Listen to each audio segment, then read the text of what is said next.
Bien, bonsoir à tout le monde. Bonsoir. Bien, nous remercions Dieu qui nous donne l'occasion de commencer cette série spéciale qui va durer pendant 7 jours.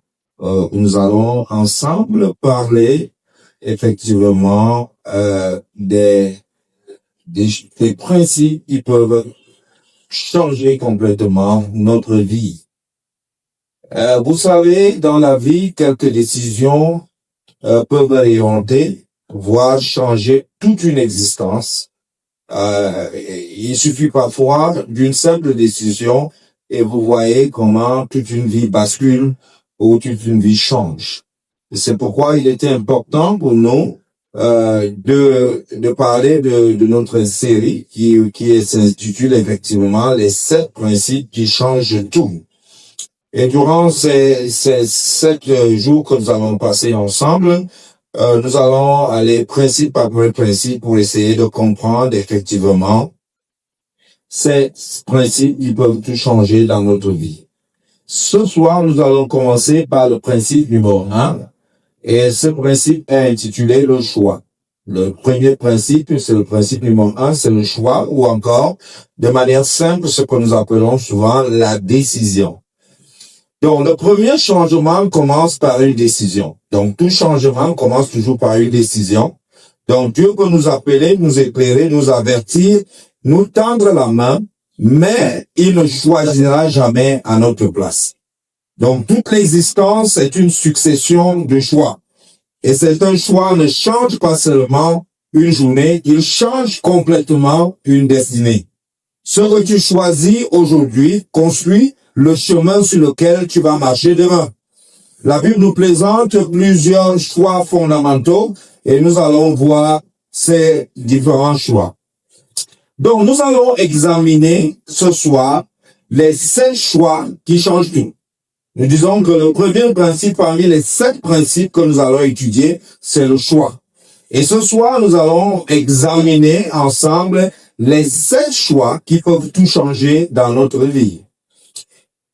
Nous allons commencer par le texte clé que j'aimerais que vous puissiez garder à l'esprit. Le texte clé se trouve dans Deutéronome chapitre 30, verset 19, et il dit ceci.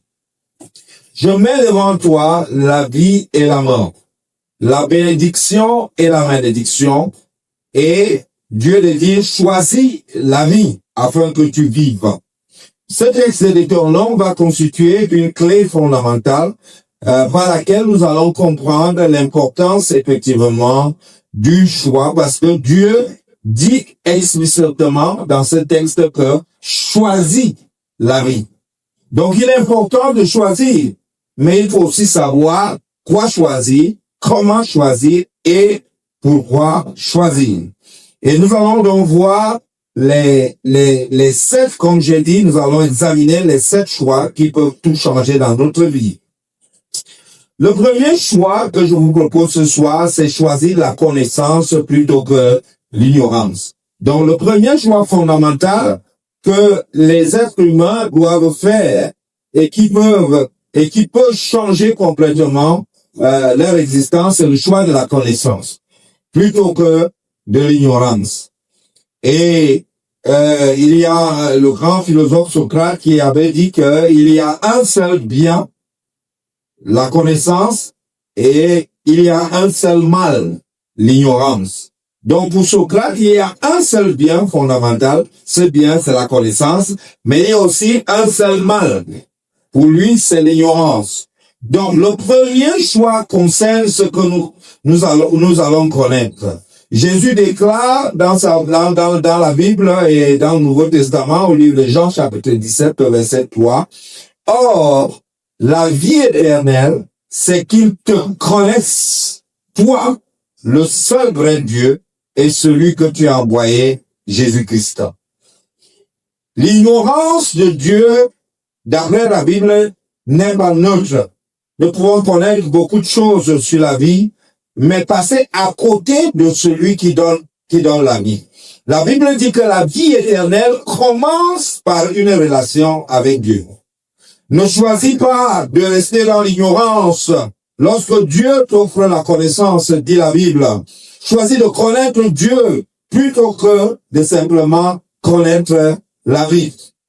Et dans la parole de Dieu, on nous dit effectivement que le peuple de Dieu, dans Isaïe, périt faute de connaissance. Le peuple de Dieu périt faute de connaissance. La première chose la plus importante, c'est effectivement de choisir de connaître plutôt que de vivre dans l'ignorance. Et la Bible nous dit que le premier choix fondamental, parmi les choses que nous devons connaître en premier, la chose la plus importante à connaître en premier, c'est de connaître le seul vrai Dieu et de connaître celui qui l'a envoyé, Jésus-Christ. En d'autres termes, il y a deux choses importantes que chaque personne doit à tout prix connaître s'il veut changer complètement sa vie. Et ces deux choses sont connaître Dieu, le seul vrai Dieu, et en plus de cela, Jésus-Christ, celui qui l'a envoyé. Car, nous allons le voir, la vie éternelle est liée à cette connaissance de la personne de Dieu. Donc, s'il y a un choix à faire, s'il y a un premier choix que les gens doivent faire dans la vie, c'est le choix de connaître la personne de Dieu plutôt que de l'ignorer. Parce qu'aujourd'hui, on voit plusieurs personnes qui ignorent cette affaire de Dieu. Et il y a des gens qui disent, laissez-nous cette affaire de Dieu là. Mais la Bible insiste que le premier choix fondamental, c'est de connaître la personne de Dieu. Et vous savez effectivement que apprendre à connaître Dieu, c'est en fait se positionner dans la connaissance véritable. Parce que Dieu est la science, la sagesse, la toute sagesse comme la parole de Dieu nous l'enseigne. Le deuxième choix fondamental on nous propose, c'est le choix de choisir la vie plutôt que la mort. Dieu dit, je mets devant toi la vie et la mort. Et je te conseille donc de choisir la vie. Dieu nous dit de choisir la vie. Le choix fondamental est celui-ci. À qui vais-je donner ma vie? Chaque personne doit se poser la question. Ma vie, je la donne à qui? Hein? Et Jean affirme effectivement que celui qui a le Fils a la vie. Et celui qui n'a pas le Fils de Dieu n'a pas la vie. Pour dire tout simplement que si quelqu'un a un choix à faire, la Bible dit, ce choix c'est de connaître Dieu et celui qui l'a envoyé, à savoir Jésus-Christ. Et la deuxième chose que la Bible nous enseigne, c'est qu'il faut choisir la vie plutôt que la mort. Choisir la vie signifie, en d'autres termes, connaître Jésus, mais choisir aussi de Jésus comme son Seigneur et comme son Sauveur. Parce que comme Jean le dit dans son épître, celui qui a le Fils, celui qui a le Fils a la vie, et celui qui n'a pas le Fils de Dieu n'a pas la vie. En d'autres termes, la vie que nous devons choisir se trouve dans une personne, et cette personne, c'est le Fils de Dieu, ou tout simplement Jésus-Christ. Christ n'est pas simplement celui qui améliore, qui va améliorer notre existence. La Bible dit qu'il est la source même de la vie. Donc, choisir Christ, c'est choisir la vie. La Bible nous parle suffisamment de Christ comme étant le centre de la vie. D'ailleurs, Jésus lui-même dit, je suis le chemin, la vérité et la vie. Et il ajoute encore, je suis la résurrection et la vie. Donc, si quelqu'un veut vivre, la chose la plus importante, si quelqu'un dit je veux vivre, ou alors vivre de manière éternelle, ou vivre de manière simplement, cette personne doit faire le choix de Jésus-Christ. En d'autres termes, celui qui ne choisit pas le Christ a déjà choisi la mort. Parce que la vie se trouve en Christ. Notre vie véritable se trouve en Christ. Donc celui qui n'a pas le Fils de Dieu n'a pas la vie. En d'autres termes, est encore dans la mort. Le troisième choix fondamental que la Bible nous propose après avoir choisi Jésus-Christ comme notre vie, c'est de choisir la bénédiction plutôt que la malédiction. La bénédiction, c'est un choix qu'on fait. On ne va pas simplement être béni juste parce que nous connaissons le mot bénédiction. La Bible dit que Dieu met devant nous la bénédiction et la malédiction. Donc c'est un choix que nous devons opérer. Parmi les choix que nous devons opérer, il y a le choix de la connaissance comme nous l'avons vu, il y a le choix de la vie à travers Jésus-Christ, mais il y a aussi le choix de la bénédiction. Et la bénédiction biblique n'est pas simplement, comme la plupart le pensent, des possessions matérielles. Elle est la conséquence d'une vie placée sous la faveur et la direction de Dieu. Donc Dieu nous appelle à choisir le chemin qui conduit à la vie, à la fidélité et à sa présence. Tu ne peux pas toujours choisir ce qui t'arrive, mais tu peux choisir le chemin sur lequel tu vas marcher. Et la Bible dit, le chemin sur lequel il te propose de marcher, c'est le chemin de la bénédiction. Je veux que tu choisisses la bénédiction. Et choisir la bénédiction est une des choses que nous devons faire, au lieu de choisir plutôt de vivre dans la malédiction. Plusieurs d'entre nous disent tout le temps, peut-être que je suis maudit, peut-être que j'ai un problème dans ma vie, peut-être que la malédiction me suit. Et la Bible te propose ce soir, la malédiction ne suit personne. Ces gens, le choix est posé devant nous entre la bénédiction et la malédiction. Et la Bible nous demande seulement de choisir la bénédiction. Nous devons être donc des personnes qui disent, je choisis la bénédiction. Nous devons être des personnes qui disent, je choisis la connaissance. Je choisis la vie à travers Jésus-Christ. Je choisis d'être une personne bénie. Parce que si nous ne choisissons pas d'être une personne bénie, nous n'allons pas marcher sur le chemin de la bénédiction. La quatrième chose importante, c'est évidemment choisir la sécurité plutôt que l'insécurité. Nous vivons dans un monde où il y a beaucoup d'insécurité. Nous vivons dans un monde où il y a beaucoup d'incertitudes. Mais le psalmiste affirme que l'Éternel est ma lumière et mon salut. De qui aurais-je crainte?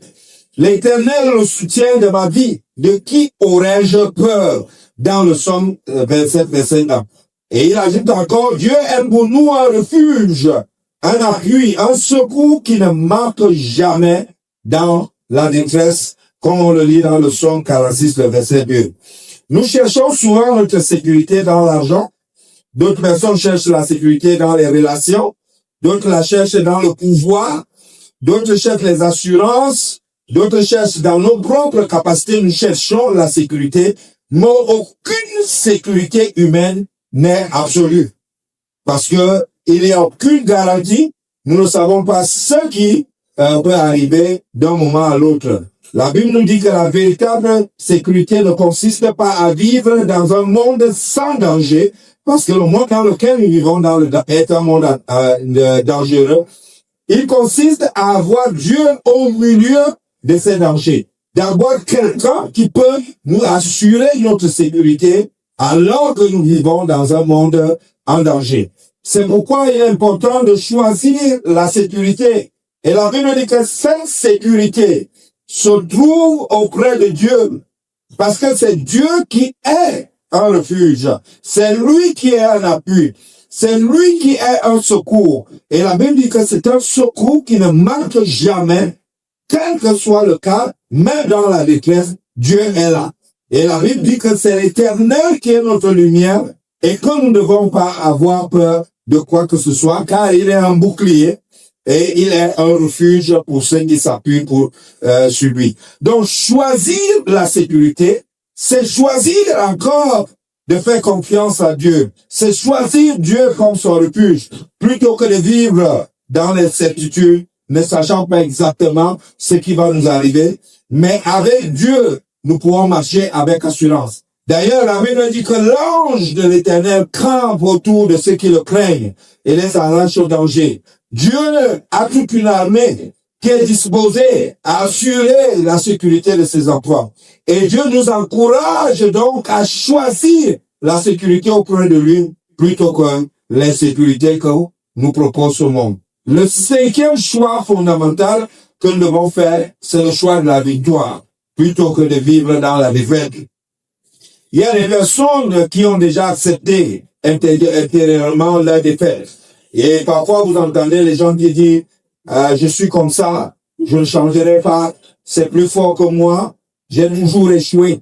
Mais l'évangile annonce une autre possibilité. Il y a une bonne nouvelle pour toi, qu'on déclare que je puis tout par celui qui me fortifie. Donc, dans Philippiens au chapitre 4, verset 13, la Bible insiste là-dessus. L'apôtre Paul donne cet encouragement.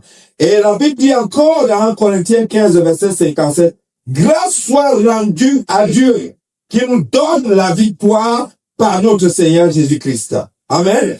Dieu nous donne, nous assure la victoire au travers de notre Seigneur Jésus-Christ. Choisir Jésus, c'est choisir la victoire plutôt que la défaite.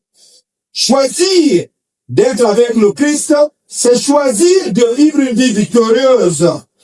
Alors que nous passons dans ce monde où tout le monde est en train de parler des échecs, tout le monde est en train de parler comment c'est difficile, la Bible te dit, oui, c'est difficile, mais si tu choisis la victoire, si tu choisis la victoire que t'offre Dieu, alors tu pourras envisager le monde d'une autre manière.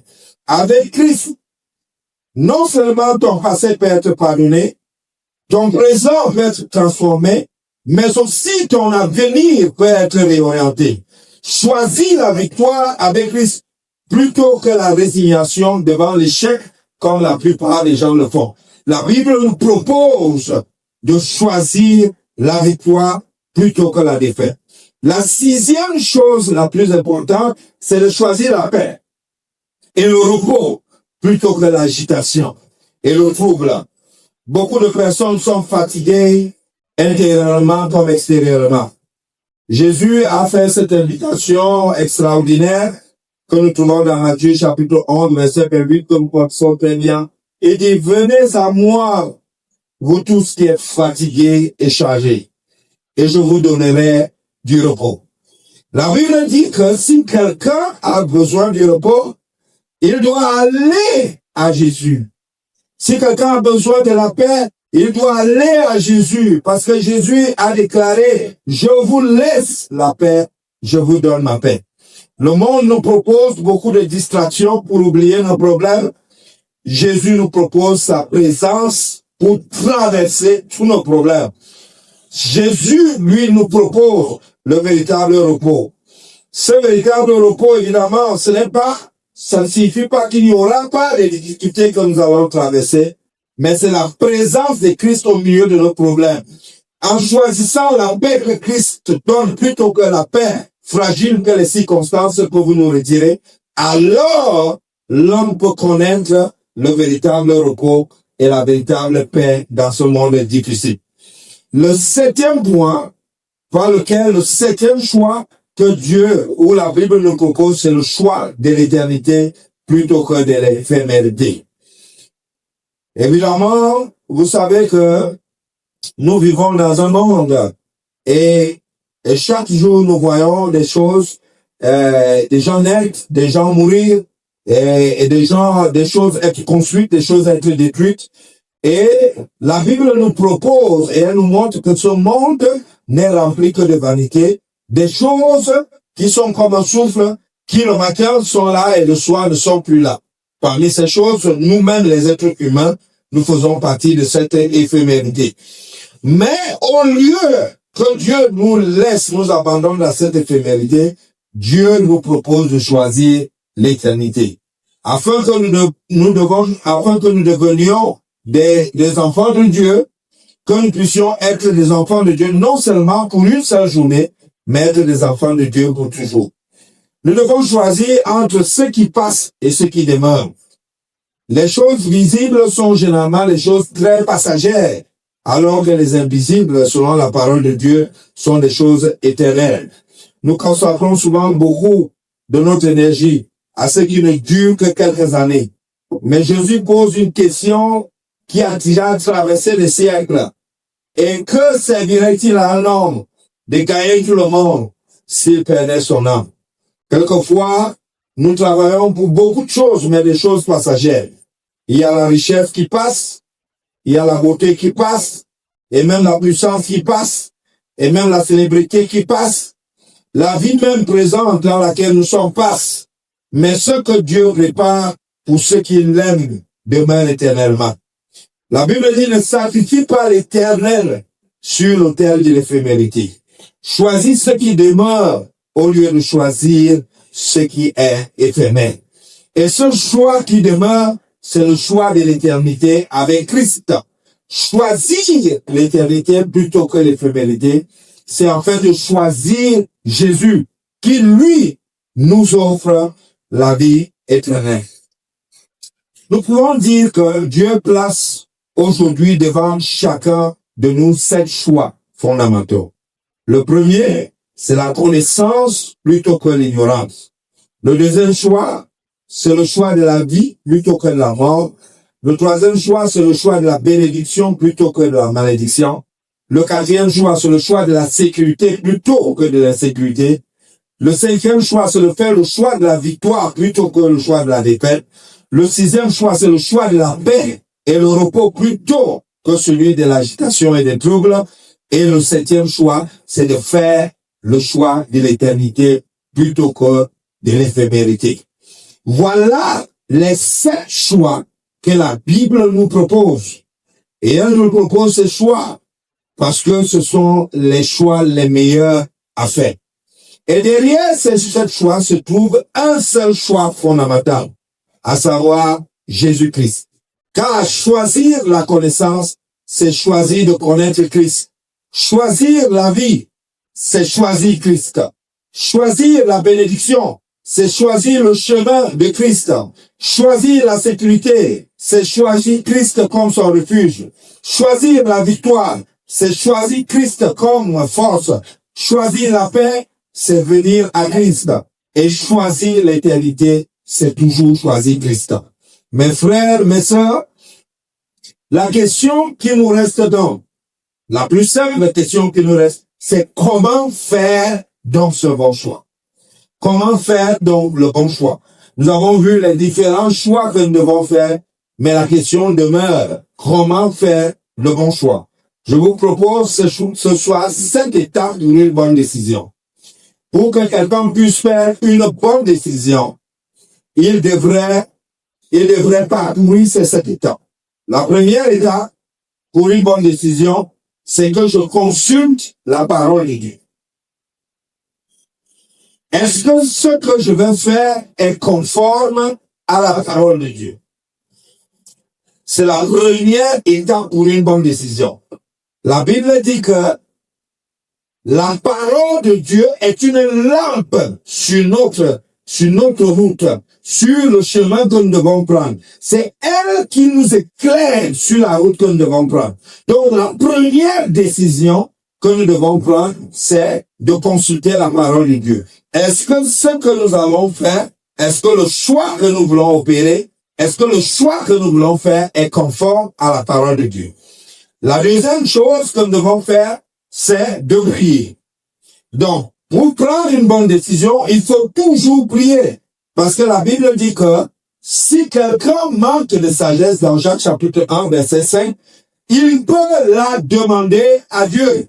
Donc, nous devons nous adresser à Dieu. Non seulement consulter sa parole, mais nous devons aussi nous adresser à Dieu lui-même pour lui demander le discernement, pour lui demander la sagesse, pour lui demander la direction que nous devons prendre et comprendre même ce que sa parole nous dit et vers où elle nous oriente. La troisième étape pour prendre une bonne décision, c'est que nous devons examiner nous-mêmes nos motivations. Est-ce que la décision que je vais prendre est une décision qui va glorifier Dieu? Chaque fois que vous voulez prendre une décision, vous devez toujours poser la question, est-ce que cette décision, est-ce que si je vais à gauche, ça va glorifier Dieu? Est-ce que si je vais plutôt à droite, ça va glorifier Dieu? Vous devez toujours choisir Vous allez toujours faire la décision vers la destination qui va glorifier Dieu. Parce que la Bible dit dans 1 Corinthiens chapitre 10, verset 31, que soit que nous mangions, soit que nous buvions, soit que nous fassions quelque autre chose, nous devons tout faire pour la gloire de Dieu. En d'autres termes, chaque décision que nous devons prendre doit être motivée par la gloire de Dieu. Si une décision n'apporte pas gloire à Dieu, nous ne devons pas faire cette décision. Nous ne devons pas faire ce choix, parce que chaque choix doit glorifier Dieu. La quatrième étape importante, afin de faire une décision, c'est que nous devons regarder aux conséquences. Quelles seront les conséquences du choix que nous devons faire? Quelles sont les conséquences? Cela nous amène à la vie ou cela nous amène à la mort? Cela nous amène à la bénédiction ou cela va nous amener à la malédiction? Cela va nous amener à l'insécurité ou cela va nous amener à la sécurité? La décision que nous prenons va nous donner la paix ou ça va nous apporter du problème? Qu'est-ce que cette décision aura comme conséquence dans ma vie? Est la quatrième chose que nous devons faire, quatrième étape que nous devons remplir avant de prendre une bonne décision. La Bible dit que tel chemin paraît droit à un homme, mais parfois son issue, c'est la mort. Parce que nous pensons parfois, et la Bible dit, fais attention, parce qu'il y a des issues qui conduisent à la mort. Il y a des choses qui conduisent à la malédiction. Il y a des choses qui vont conduire à la défaite plutôt qu'à la victoire. Donc, avant de prendre une décision, je regarde d'abord les conséquences. Et chacun d'entre nous, chaque fois que nous voulons prendre une décision, nous connaissons même déjà les conséquences. Quand vous prenez une décision de prendre un bien qui ne vous appartient pas, vous savez déjà quelle est la conséquence. Et donc, la conséquence, si vous examinez très bien la conséquence avant de poser des actes, certainement, beaucoup d'entre nous ne se retrouveraient pas ni en prison, ni dans les difficultés qui sont à l'heure actuelle. Alors, beaucoup de personnes sont mortes parce qu'elles n'ont pas d'abord regardé aux conséquences. Elles ne regardaient que aux autres choses. Elles pouvaient regarder peut-être à des avantages que la décision va me permettre de pouvoir arriver. Mais ce que cette décision va conduire à produire dans ma vie à long terme est une chose importante avant de décider. La cinquième chose que nous devons faire, ou la cinquième étape que nous devons remplir pour une bonne décision, c'est de demander conseil. La Bible dit que la sagesse est dans le grand nombre de conseillers. Il y a des gens qui parfois, malgré les conseils qu'on leur donne, malgré les indications que parfois les aînés leur donnent, malgré les indications que les parents leur donnent, malgré les indications que les hommes de Dieu leur donnent, malgré même les indications que le bon sens leur donne, les gens n'aiment pas écouter les conseils. Et la Bible dit que si tu rédites ton cours, vous n'aimez pas écouter tes conseils, tu vas être frappé et sans remède. La condition de ces personnes qui, au lieu de tendre l'oreille vers le conseil, d'écouter le bon conseil, est parfois que ces personnes se retrouvent dans des situations difficiles. La Bible dit que ne sois point sage à tes propres yeux. Apprends à consulter les autres. Apprends à observer ce qui s'est passé avec les autres. Je dois demander un conseil parce qu'il y a des gens qui sont passés parfois dans cette chose avant moi, qui ont pris certaines de ces décisions avant moi et qui peuvent me dire, attention, tu ne vois que les bonnes choses, mais parfois derrière cela se trouve un grand piège. Je dois apprendre à demander conseil. Et vous savez que pour demander conseil, il faut être une personne humble. C'est pour ça que la Bible dit que Dieu élève les humbles, mais il rabaisse les orgueilleux. Parce que les orgueilleux s'appuient sur leur propre sagesse et quelquefois, au lieu de grandir, au lieu de prendre l'échelle qui va les faire grandir, ils prennent plutôt l'échelle qui va les faire descendre parce que ce sont des personnes qui n'apprennent pas à écouter les conseils. La sixième étape pour prendre une bonne décision, c'est être prêt à obéir. Il faut avoir des bonnes dispositions.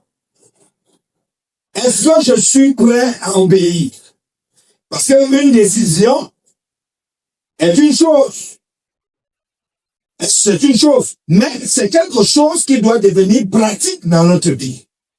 Donc, si je ne suis pas prêt, je ne suis pas disposé à faire ce que Dieu demande, si je ne suis pas disposé à faire ce que Dieu demande, ça veut dire que je suis plutôt disposé à faire ce que Dieu ne demande pas. Et ce que Dieu ne demande pas, c'est ce que la Bible appelle une mauvaise décision. Donc, il faut que je sois prêt à faire ce que Dieu demande. Pourquoi? Parce que dans une décision, il y a toujours un moment crucial.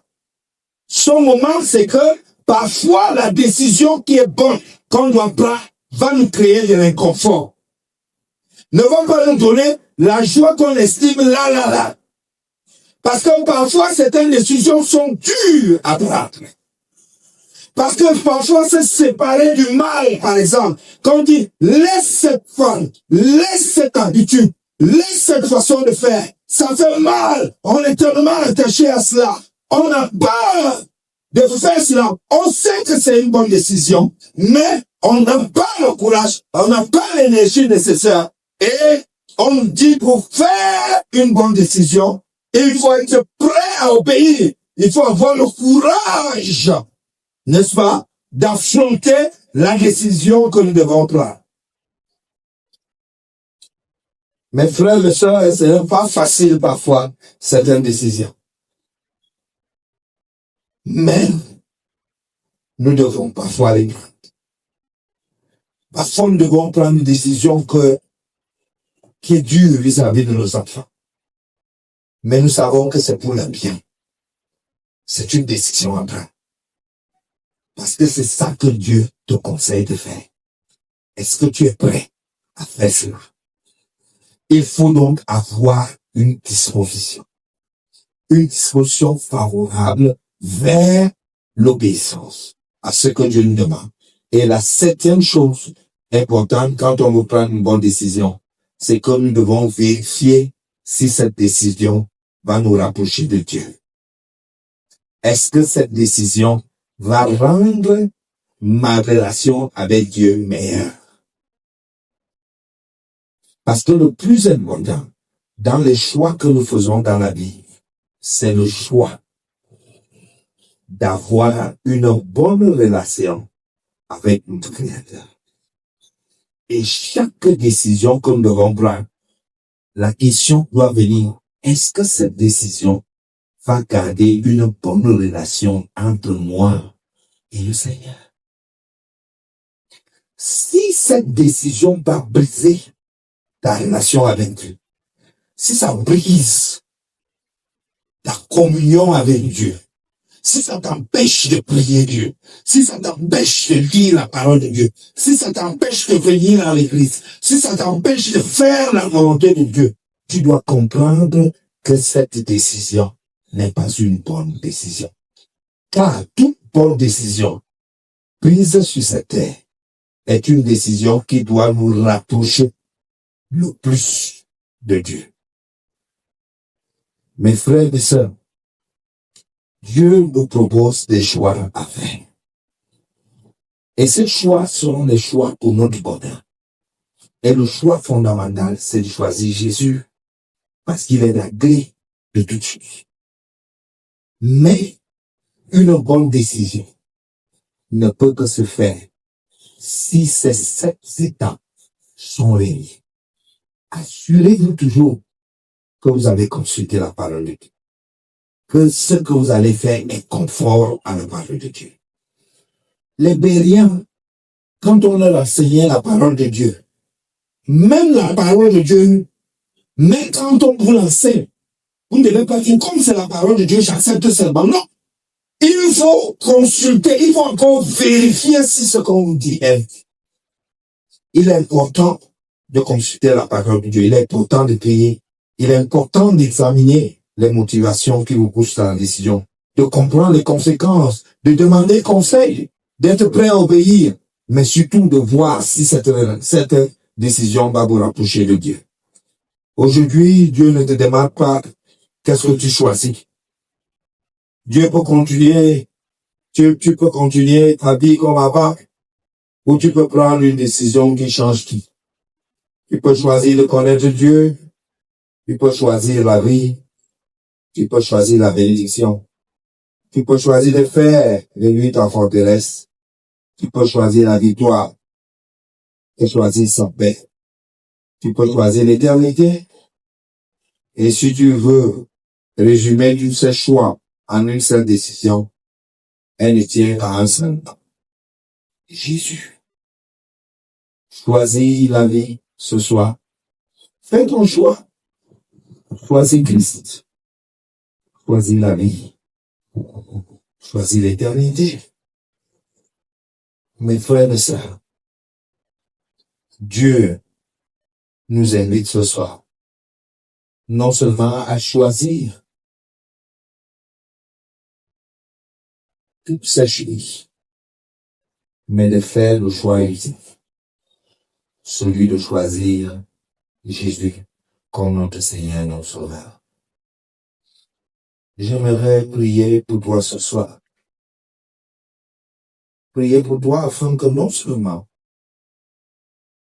l'Esprit de Dieu t'aide à choisir, à faire le choix suprême, celui de Jésus-Christ, mais aussi de t'aider à toujours faire des bonnes décisions dans ta vie en observant ces 7 étapes fondamentales.